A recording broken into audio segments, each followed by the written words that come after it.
भारत आणि पाकिस्तान संघर्षात ऑपरेशन सिंदूर पार पडल्यानंतर भारतीय सैन्याचं शौर्य पुन्हा एकदा अधोरेखित झालं।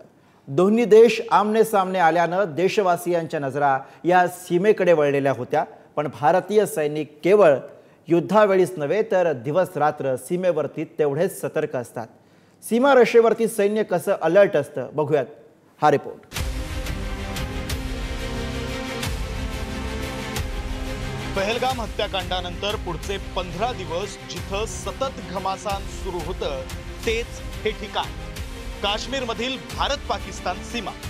समोरून पाकिस्तान सारख्या कपटी शत्रूच्या हल्ल्याचा धोका, कधी हाडं गोठवणारी थंडी तर कधी वारा पाऊस। वातावरण कसंही असो, हजारो फूट उंचीवरच्या या डोंगरावर आपले सैनिक देशसेवेसाठी सतत सज्ज असतात। कुटुंबियांपासून हजारो किलोमीटर दूरवर निधड्या छातीनं देशवासियांच्या रक्षणासाठी सतर्क असतात। रेजिमेंट ऑफ आर्टिलरीच्या जवानांनी गेल्या महिनाभरात आपल्या शौर्यानं गाजवलेली ही रणभूमी। 22 एप्रिलला पहलगाम हत्याकांड घडलं आणि 25 एप्रिल पासून पुढचे 10 ते 12 दिवस पाकिस्तानकडून रोज शस्त्रसंधीचं उल्लंघन सुरू होतं। त्यात दहशतवाद्यांच्या घुसखोरीचाही प्रयत्न सुरू होता।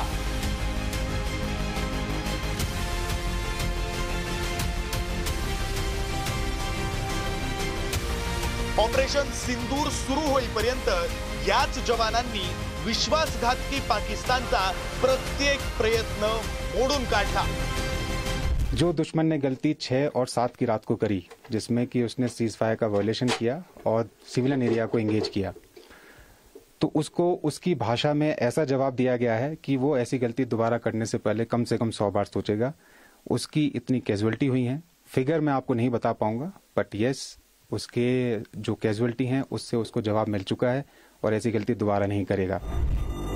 भारतीय सैनिकांसाठी इथं अशी बंकर बनवलेली आहेत। कितीही दिवस राहावं लागलं तरी त्यासाठी सगळी व्यवस्था या बंकर मध्ये केलेली असते। जवानांना राहण्यापासून शौचालयापर्यंत आणि रेशन पासून ते प्रथमोपचार व्यवस्थेपर्यंत सगळी तयारी इथं असते। It has been our endeavor to make it as comfortable as possible. Basic facilities like a toilet, bedding, lighting have been provided. Other than that, we have also kept a basic first aid kit inside this particular shelter. Water has been stocked and even ration, meals ready to eat and emergency ration for good about 72 hours have been stocked inside this shelter.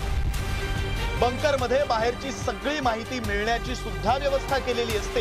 अत्याधुनिक तंत्रज्ञानामुळे मिळणारी माहिती इथं पोहोचवली जाते। कॅमेऱ्यातून टिपलेल्या शत्रूच्या हालचाली इथं पाहता येतात। यहाँ पर आप देख सकते हैं कई तरीके के मॉनिटर्स लगे हुए हैं जिनमें लाइव फुटेज आ रही है। ये बेसिकली जो हमारे सर्वेलेंस के आले हैं, हमारे इलेक्ट्रॉनिक इक्विपमेंट हैं जो line of control K along दुश्मन को देखते हुए तैनात हैं, ये उनके लाइव फीड को कमांडर तक पहुंचाता है। साथ ही साथ जो एरियल सर्वेलेंस है, ड्रोन्स हैं, यूएवीज हैं, उनके भी फीड को ये सिस्टम कमांडर तक पहुंचाने के लिए बिल्कुल सक्षम है। आर्टिलरी रेजिमेंट म्हणजेच जमिनीवरून शत्रूला धूळ चारणारी भारतीय सैन्याची पराक्रमी रेजिमेंट। बंदुकांपासून ते तोफांपर्यंत आणि रॉकेट पासून ते मिसाईल पर्यंत सगळी शस्त्र हाताळून योग्य वेळी शत्रूवर चालवण्यासाठी सज्ज असलेली रेजिमेंट। युद्ध असो वा नसो, हे जवान शस्त्रास्त्रांचा सराव करत असतात आणि वेळ येताच शत्रूला याच शस्त्रांनी चारी मुंड्यात चित करतात, नेस्तनाबूत करतात। याचा अनुभव पाकिस्ताननं काही दिवसांपूर्वीच घेतलाय। शत्रूच्या जखमा अजूनही ताजा आहेत। हमारा फायर था वो बिल्कुल पिन पॉइंट एक्यूरेट अचूक निशाने पे था, जिसके वजह से बंकरें हवा में उड़ती हुई दिखी हैं, ammunition dumps, logistic dumps destroy हुए हैं। ये पूरी कार्रवाई के दौरान हमारी अचूक निशानेबाजी और हैवी कैलिबर फायर और कैलिब्रेटेड सिंक्रोनाइज्ड फायर की वजह से दुश्मन कहीं ना कहीं ओवरवेल्म हुआ होगा और कहीं ना कहीं लोअर लेवल से ऊपर लेवल तक ये बात जरूर गई होगी कि अब ये लड़ाई हमारी बस की नहीं है। उस पे टारगेट कर सके और उनको बर्बाद कर सके, इस चीज के लिए हमें आदेश मिले फायर डायरेक्शन सेंटर के। आदेश मिलते ही हमारे गनर्स का जोश इतना ज्यादा हाई था और इतना ज्यादा कोऑर्डिनेटेड था कि इन्होंने सब लोगों ने मिलकर उन सारे दुश्मन के ऊपर फायर किया और उनको बर्बाद किया। आधी काही दिवस पाकिस्तान सैन्याची आगळीक सुरू होती, पण आदेश मिळताच भारतीय सैन्यानं पाकिस्तानी लष्कराला अशी अद्दल घडवली की पाकिस्तानी सैनिक सैरावैरा पळाले। भारतीय सैनिकांनी लॉन्चपॅड उद्ध्वस्त केल्यानंतर वाट दिसेल तिकडे पळून गेले। उधर से भी काउंटर फायर से जो बमबार आ रहे थे तो हमने यहाँ से भी फायर का उनका जवाब दिया।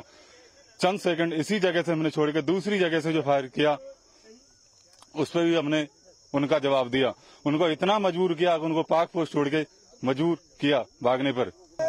उसमें ये भागते हुए पाए गए हैं और बेसिक चीज उसके विल टू फाइट तो हमें कहीं भी लगी नहीं है अभी उनमें विल है फाइट करने की। There might be moral issues among their ranks, ठीक है ना। तो जैसे बीच बीच में आता रहता है, इनको पे भी ढंग से नहीं मिलती तो भागने वाले थे, फिर भगौड़ों से लड़ना जो है इजी हो जाता है हमारे लिए।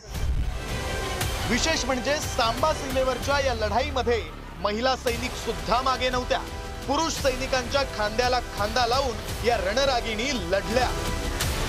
ये बड़ा इम्पोर्टेंट चीज है, मतलब सल्यूट है हमारे महिला कार्मिकों को।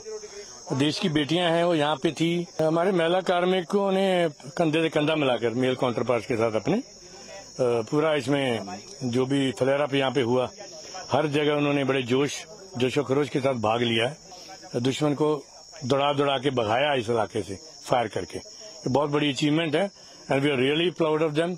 Salute to them. पाकिस्तानचे ड्रोन हल्ले भारतानं काही मिनिटात परतवले आणि सीमेवर घुसखोरीचा प्रयत्न हा अवघ्या दीड तासात हाडून पाडला। युद्ध आकाशातलं असो की जमिनीवरचं, पाकिस्तान भारतीय सैन्यासमोर काही तास सुद्धा टिकू शकत नाही हे स्पष्ट झालं। त्याचं कारण भारतीय लष्कर आणि सैनिक पूर्णपणे व्यावसायिक प्रशिक्षण घेतलेले आणि अत्याधुनिक शस्त्रास्त्र आणि तंत्रज्ञानानं सुसज्ज आहेत। दुसरीकडे पाकिस्तानकडे ना त्या दर्जाची शस्त्र आहेत ना तंत्रज्ञान। चीन आणि अमेरिकेकडून भीक मागून मिळवलेल्या शस्त्रांनी लढणाऱ्या या पाकिस्तानच्या सैन्याला भारतीय सैनिकांनी म्हणूनच काही तासात सळो की पळो करून सोडलं। अर्थात भारतीय सैनिक त्यासाठी सीमेवर करत असलेली मेहनत आणि कष्ट तितकेच महत्त्वाचे आहेत। ब्युरो रिपोर्ट, पुढारी न्यूज।